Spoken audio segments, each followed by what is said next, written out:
Hola, soy Susana Bas y soy especialista en psicología clínica. A continuación os voy a contar brevemente tres trastornos psicológicos, lo que es la depresión mayor, lo que es la ansiedad y los trastornos de alimentación. La depresión mayor es un trastorno muy frecuente, es un trastorno psicológico muy frecuente que vemos los psicólogos en nuestras consultas. Puede ocurrir a cualquier edad. Tanto los niños pequeñitos pueden estar deprimidos, pero también, por supuesto, los adolescentes, los adultos y, por supuesto, también los ancianos. Es más frecuente que ocurra en mujeres que en hombres, aunque puede ser que efectivamente los hombres pidan menos ayuda y quizás por eso ese dato sea un poco dudoso. Como todos los trastornos, tiene grados, ¿de acuerdo? Existen depresiones leves y depresiones más moderadas o más fuertes.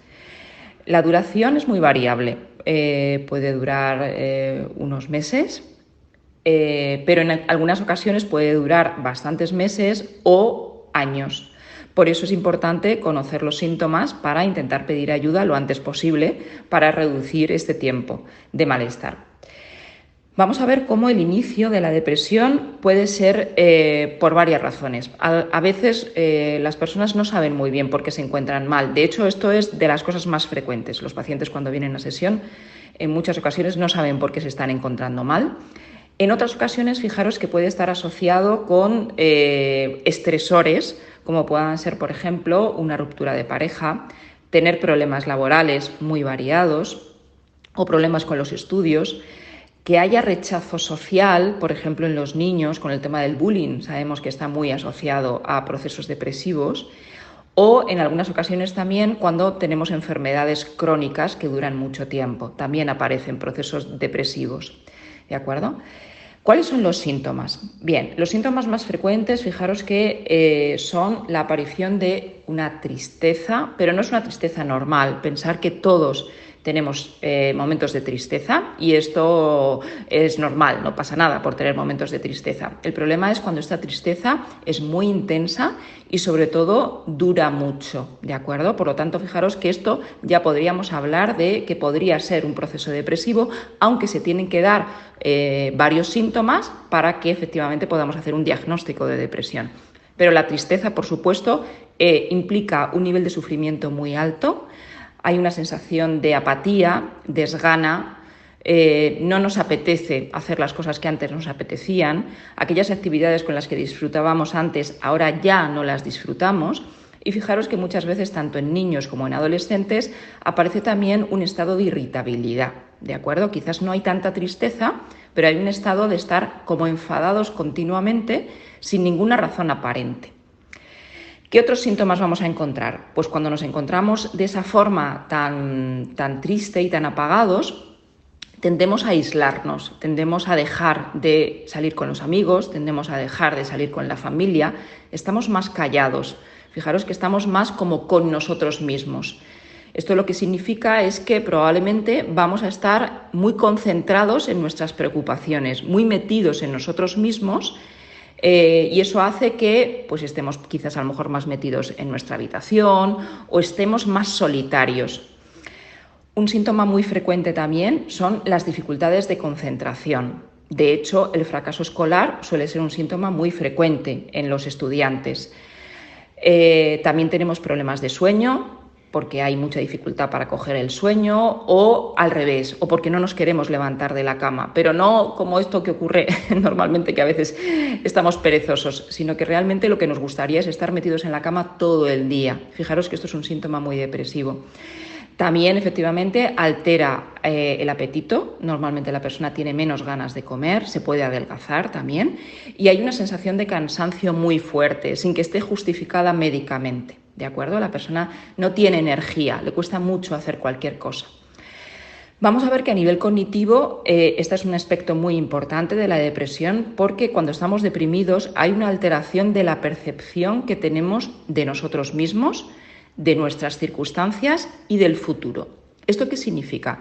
Pues lo que significa es que la visión que tenemos de nosotros, el cómo nos vemos a nosotros, cambia mucho y resulta que solamente nos vemos defectos, nos vemos inútiles, nos vemos torpes, nos vemos feos, nos vemos como personas que no tenemos ninguna virtud, ¿de acuerdo?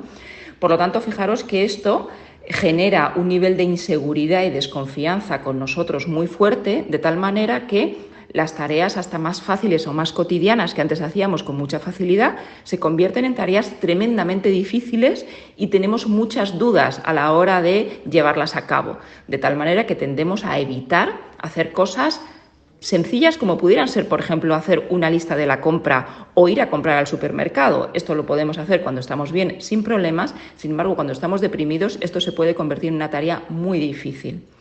Fijaros que nuestra cabeza se llena de autocrítica. No sé qué hacer, me voy a equivocar, no estoy decidiendo bien, no sé muy bien cómo hacer las cosas. Por lo tanto, fijaros que estas sensaciones provocan que la persona empiece a evitar sus tareas cotidianas. Vamos a ver cómo es verdad que también no desean relacionarse con los demás en muchas ocasiones porque les genera una sensación de que los demás no les van a entender, ¿de acuerdo? O porque tienen la sensación de que los demás les genera vergüenza, los demás también les van a ver tan fracasados como ellos se ven a sí mismos. Obviamente es una distorsión, desde fuera sabemos que son personas muy competentes o son personas muy sociables o que tienen muchas virtudes, pero en ese momento cuando estamos tan deprimidos, esa depresión no nos deja ver nuestras virtudes. Vamos a ver cómo en aquellos casos más graves aparece la desesperanza. ¿Qué es la desesperanza? Pues fijaros que lo que significa es que cuando estamos tan mal, nuestra cabeza lo que nos dice es que ese sufrimiento tan fuerte que tenemos no vamos a poder cambiarlo y que en el futuro las circunstancias van a ser igual de negativas, vamos a sufrir tanto como lo estamos sufriendo ahora y por lo tanto empiezan a aparecer ideas suicidas y en el peor de los casos actos suicidas, ¿de acuerdo? Fijaros que las personas que tienen ideas suicidas o que realizan actos suicidas realmente no es que no quieran vivir, lo que quieren es dejar de sufrir, que es algo muy diferente.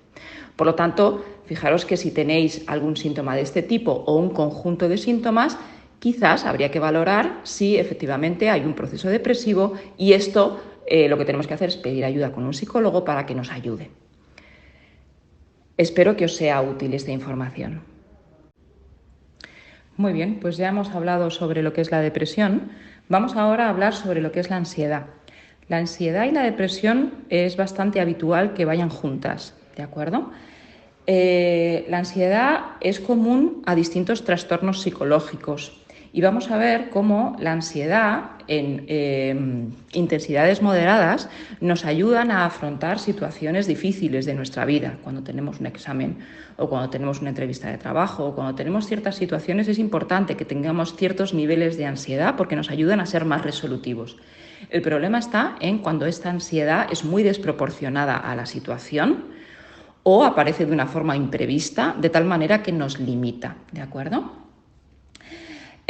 Vamos a ver cómo la ansiedad puede aparecer de forma gradual o puede aparecer de forma muy súbita y también tiene grados, como hablábamos en la depresión. ¿Qué es lo que más nos llama la atención cuando estamos ansiosos? Pues sobre todo fijaros que lo que vemos son los síntomas físicos, los síntomas fisiológicos. Suelen ser los síntomas que más nos preocupan cuando tenemos ansiedad. ¿Cuáles ser los más frecuentes? Pues los más frecuentes son tener sensación de taquicardia, tener cierta sudoración, sensación de que no podemos respirar bien, sentirnos mareados, tener vista borrosa, tener calor, cosquilleo en los brazos, en las piernas, desrealización o despersonalización. Vamos a ver cómo estos síntomas varían de una persona a otra, ¿de acuerdo? Pero fijaros que sobre todo cuando tenemos estos síntomas, pueden aparecer de una forma gradual o pueden aparecer de una forma muy súbita. Lo cierto es que la persona se asusta mucho cuando aparecen estos síntomas, sobre todo porque normalmente no tenemos una explicación. Y le llamamos ansiedad anticipatoria cuando tenemos que previamente, ¿no?, aparece esta ansiedad porque tenemos que hablar en público, o tenemos que hacer un examen, o tenemos una entrevista de trabajo. Fijaros que en muchas ocasiones la ansiedad anticipatoria, es decir, el tiempo previo a ese momento, es cuando aparecen los niveles de ansiedad más altos. Se convierte en un problema cuando efectivamente la persona nota unos niveles de ansiedad tan fuertes que efectivamente tiene que evitar esa situación porque no se ve capaz de hacerla o de realizarla adecuadamente. En otras ocasiones vamos a ver cómo la ansiedad puede aparecer no asociada a ningún lugar o a ningún sitio, sino que puede aparecer de una forma muy imprevista, estando en casa o hasta durmiendo, estando de viaje, y de repente, sin nosotros entender el por qué, pueden aparecer estos síntomas físicos de los que he hablado antes. Normalmente empiezan de una forma gradual, pero pueden aumentar muy rápidamente, como en 10 minutos, le llamaríamos que esto es un ataque de pánico, ¿de acuerdo?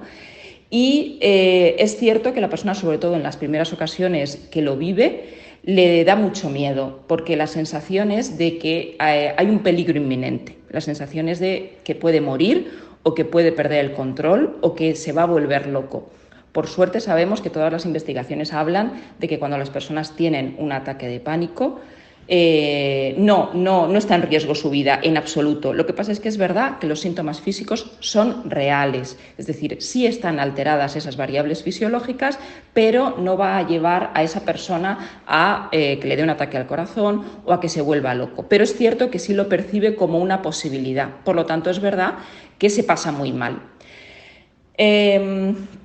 Otras de las características en algunas ocasiones de la ansiedad es cuando aparecen también muchos miedos a que puedan ocurrir catástrofes. Muchas veces se llama ansiedad generalizada. La persona empieza a adelantar que puede haber un accidente o que él o que su familia podría tener un accidente o que podrían arruinarse o como que aparecen como muchos miedos que puedan pasar cosas muy negativas en sus vidas, ¿de acuerdo? Y es verdad que eso pues genera mucha preocupación. También está muy asociado a una respuesta fisiológica importante. En otras ocasiones la ansiedad está relacionada con problemas de ansiedad social, que va asociado mucho a las dificultades a la hora de relacionarnos con otras personas que nos importan. La ansiedad también está presente en el TOC, en el trastorno obsesivo compulsivo, que esto necesitaría más tiempo para poder explicarlo. Y después también, por supuesto, pues a los ataques de pánico y a la agorafobia. En cualquiera de los casos vamos a ver que esto es un problema cuando limitan nuestra vida y no podemos hacer una vida normal.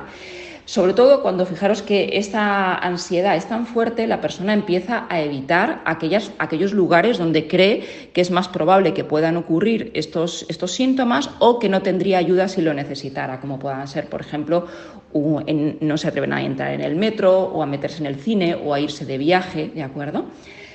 En algunas ocasiones, efectivamente, cuando esta ansiedad se cronifica, aparece o puede aparecer una depresión secundaria debido efectivamente al mantenimiento de estos síntomas. Nuevamente, pedir ayuda lo antes posible va a ayudar a que aprendamos a gestionar esta ansiedad de una forma mucho más fácil y que no se convierta en un problema grave.